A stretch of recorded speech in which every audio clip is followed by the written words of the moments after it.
വസുദേവസുതം ദേവം കംസചാണൂരമർദ്ദനം ദേവകീ പരമാനന്ദം കൃഷ്ണം വന്ദേ ജഗദ്ഗുരും.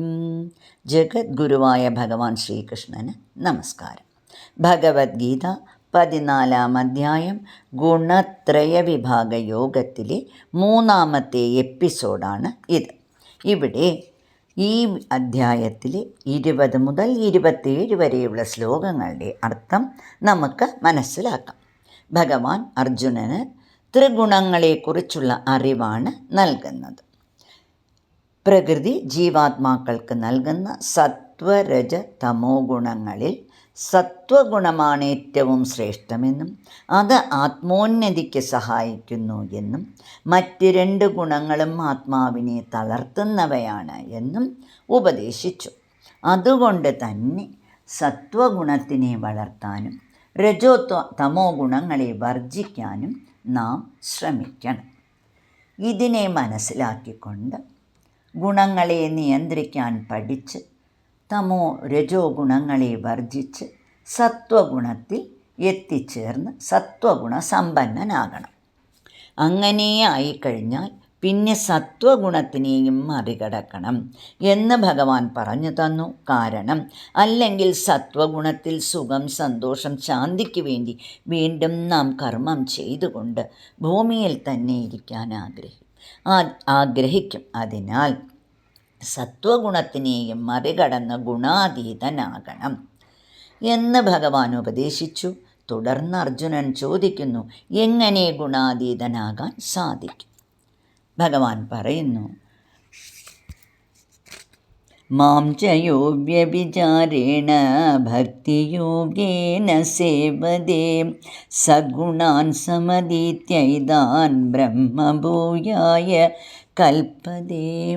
അർജുന, 12-ാം അധ്യായം ഭക്തിയോഗം. ഭഗവത്ഗീതയിൽ ഞാൻ പറഞ്ഞ ഉപദേശങ്ങളെ അനുസരിച്ച് ഭക്തിമാർഗത്തിലൂടെ നിരന്തരമായ ഭക്തി കൊണ്ട് സകല കർമ്മങ്ങളെയും ഭഗവാനിൽ അർപ്പിച്ചുകൊണ്ട് ജീവിക്കുന്ന ഒരാൾക്ക് മാത്രമേ അന്ധകരണ ശുദ്ധി നേടി ഗുണങ്ങളെ മറികടക്കാൻ സാധിക്കുകയുള്ളൂ എന്ന് ഭഗവാൻ പറഞ്ഞു തന്നു. അപ്പോൾ ഈ ഗുണങ്ങളെ മറികടന്നവൻ്റെ ലക്ഷണങ്ങൾ എന്താണ് എന്ന് അർജുനൻ ചോദിക്കുന്നു.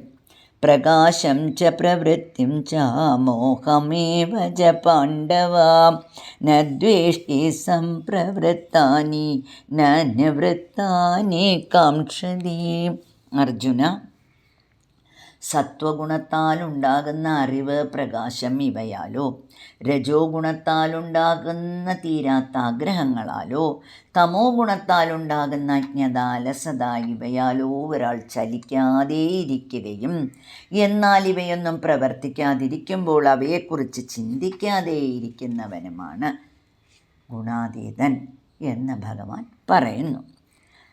ഉദാസീനവദാസീനോ ഗുണൈര്യോ ന വിചാല്യതേ ഗുണാവർത്തന്ത ഇത്യേവായോവതിഷ്ഠതി നേംഗതേ.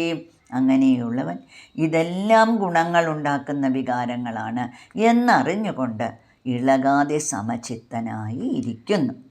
അവന് സമദുഃഖസുഖസ്വസ്ഥ സമലോഷ്ടാശ്മ കാഞ്ചനഃ തുല്യപ്രിയ പ്രിയോ ധീരഃ തുല്യ നിന്ദാത്മസംസ്തുതി മാനാപമാനയോ തുല്യസ്തുല്യോ മിത്രാരിപക്ഷയോ സർവാരംഭപരിത്യാഗി ഗുണാതീത സ ഉച്യതേ.